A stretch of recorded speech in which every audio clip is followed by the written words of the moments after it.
आता एकदम आम्ही आलो फावडे आणि हे घेऊन पाणी भरायला. रात्रीचं पाणी आम्हाला. आम्ही चालले आता त्या साईडला.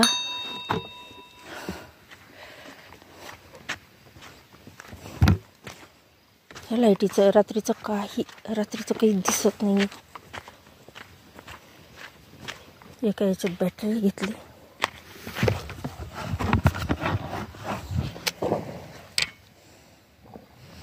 मागच्या वेळेस इतकी फजिती झाली होती म्हणून खोरा आणि हे घेऊन आले एक्स्ट्रा माती. म्हणजे बाण जर फुटला तर मग टाकायला.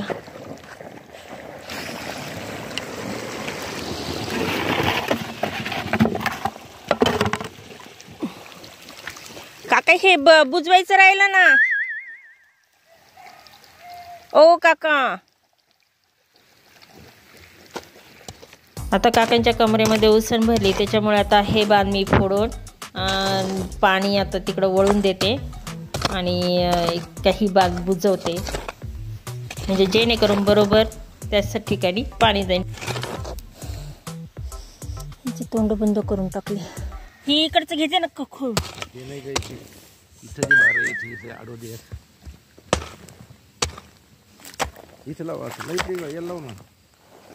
हा ना, तिकडेच लावते पण ती जाते ना पुढे.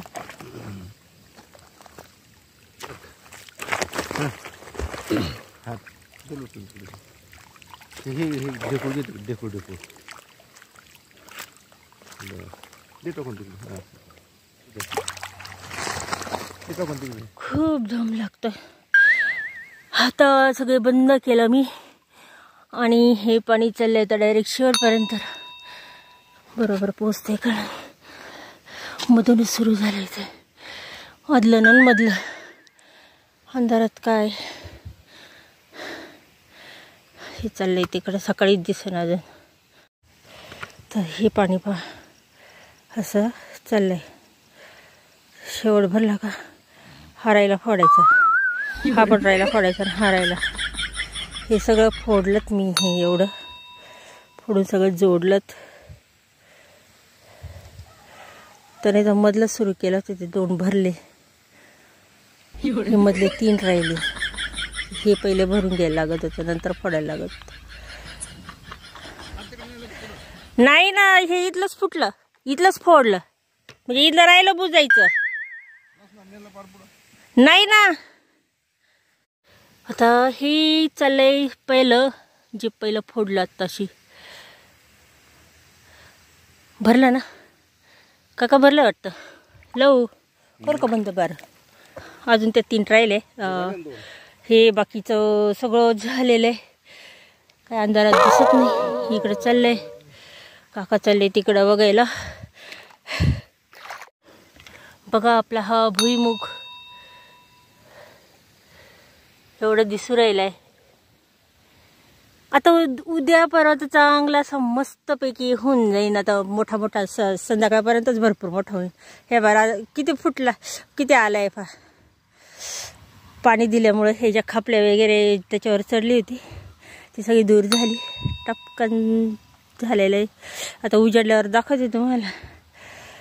चला आता हा इकडचा वाफा भरलाय. आता याला मी हा बांध फोडते आणि बारो देते. आता तिकडे आडू दे, आडू त्या बाजून असं बंद करायचं राहिलं ना. अगं ते भरलं ते काय गेलं पार शेवटी. पाणी गेलं शेवटी. कुठं ते काय बंद करायचं राहिलं ना. ते नाही बंद करायचं. इथं बंद कर. आपोआप बंद होईल ते. इकडे बंद कर. तिकडे कोणी बंद करायला सांगितलंय? आपोआप बंद होईल ते. आडवलं होतं इथं फक्त. त्या बाजून असते तिकडे लाव ना. असं हा तसं आपोआप बंद होईल ते. कर तिकडं फोडू नको वर म्हणजे जास्त. एवढं बारीक कर. हे घे माती तिकडं. पाणी तर देता येतं पण बांध कोणता फोडायचा आणि कोणता बंद करायचा हे अजून तरी मला समजत नाहीये. आणि माझा तो अजून गोंधळ होतोय. काका सांगताय मी तसं करते. पण आता अशी प्रॅक्टिस झाल्यानंतर हळूहळू चांगलं लक्षात येईल. तरी अजून भुईमुगाला 4-5 पाणी केली काकांनी. मोटर बंद आणि आपलं सगळं भरून झालंय बघा. अजून उजाडायचंय. तर सगळं पाणी भरून झालं आहे अर्धा एक तासात. आणि वाफा बघा कशा वाफा दिसतात. हे बघा, हे सगळं भरून झालेलं आहे अंधारातच. सगळं अंधारातच भरून झालेलं आहे. आपलं लसूण तिकडं बघा. आता मी चालले घरी. स्वेटर हे काढून ठेवलं होतं, स्वेटर घेऊन चालले. ही माती आणली, मातीच लागली. मला वाटलं उद्यापर्यंत पाणी जातंय का काय, पण झालं. थंडी पण वाजली नाही, काय नाही. आणखी गरम झालं. मला स्वेटर काढलं. आता थोड्या वेळेस यावं लागेल पक्षी राखायला, शेत राखायला. हे पाणी भरलं आहे सगळं आणि झालंय भरून इथपर्यंत. तर सगळं भरलंय. जाऊ का घरी मी? जोडून घेतो नाही जाऊ दे.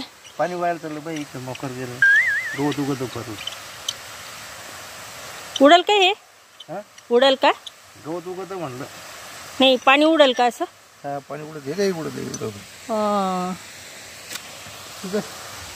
मला आता घरी जाऊन पाणी भरते. आणि आता तांबडं फुटायला लागलंय बघा. आणि आपलं हे बघा झालंय मस्तपैकी पाणी भरून. इथं राहिलं कोरडं बर का. आणि एकदा नजर टाकून घेते. इथं ये होईल म्हणा. इथं एवढं पाणी तिकडं होऊन जाईन, भरून जाईन ते. कारण फुटलं तर मग लय गोची होती. त्या दिवशी आम्हाला संभाळता आलं नाही. काका इकडं उभे होते आणि मी बारं देत होते, बंद करत होते. ते सोपं वाटलं मला, कारण इकडं जर फुटलं तर काय करावं. तसं त्यांनी इथं आणून ठेवली होती त्यांची हे याला काय म्हणत्या गड्या, नाव आठवत नाही. पाण्यामध्ये एकदा उतरलं ना अजिबात थंडी वाजत नाही. इतकं गरम झालंय मला, घामाच्या धारा सुरू झाल्या.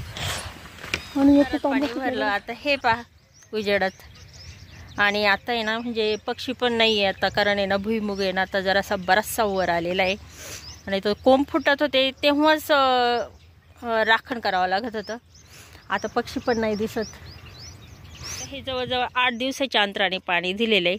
काल तर बघा आपण म्हणजे बघितलं होतं की एवढं वर पण नव्हतं आलेला भुईमुग. आता बराचसा आता डोकावर राहिलेला आहे, जमिनीच्या वर आलेला आहे. आणि त्याच्यामुळेच हे पाणी द्यायचं होतं, कारण खपली धरली होती. तर म्हटलं मग आता तो भुईमुग वर पण लवकर यायचा नाही. आणि आज बरोबर म्हणजे आज पाणी दिलं अंधाराचं. तिथं थोडंसं कोरडं राहिलं आहे तिथं. तर मस्त पाणी होऊन गेलं. तसं लाईट आज होती बराच वेळ, पण झालं पाणी अर्धा तासात पाऊण तासात पाणी झालं भरून.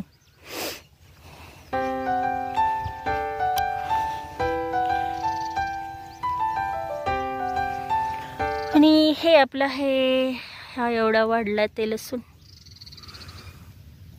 आणि बघा भुईमुगाचे पानं छानपैकी असे वर आलेली. ते सगळे शेंगदाणा फोडून असे त्याचे दुफाळ्या होऊन वर मस्त डोकं राहिलेले ते.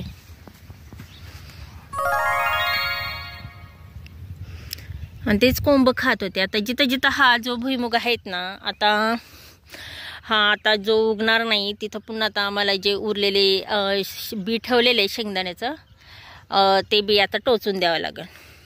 तर आता आमचं ते जे तिकडचे दिसतात ते 3 वाफे, त्या 3 वाफेमध्ये आता आमचं चालू आहे मेथी टाकायची, मोहरी टाकायची आणि घरच्या घरी खायला आपल्याला शेपू टाकायची आहे एका वाफ्यामध्ये. तेवढंच होऊन जातं. आणि सकाळचं वातावरण अजून धुकं पण पहा, धुकं पण अजून निवळलं नाही आहे, अजून आहेच आहे धुकं. तर नुसतं डोकावत होता सकाळी. हे पहा इथं धने पण आलेले ते. आणि आता हा डोकं राहिलेलं आहे. तर हे 3 वाफे ना उद्या परवा तर 4 दिवसांनी पुन्हा पाणी द्यायचं आहे, तेव्हा हे वाफे करून ठेवीन मी. आणि 8 दिवसाच्या अंतराने या पूर्ण याला पाणी दिलेलं आहे.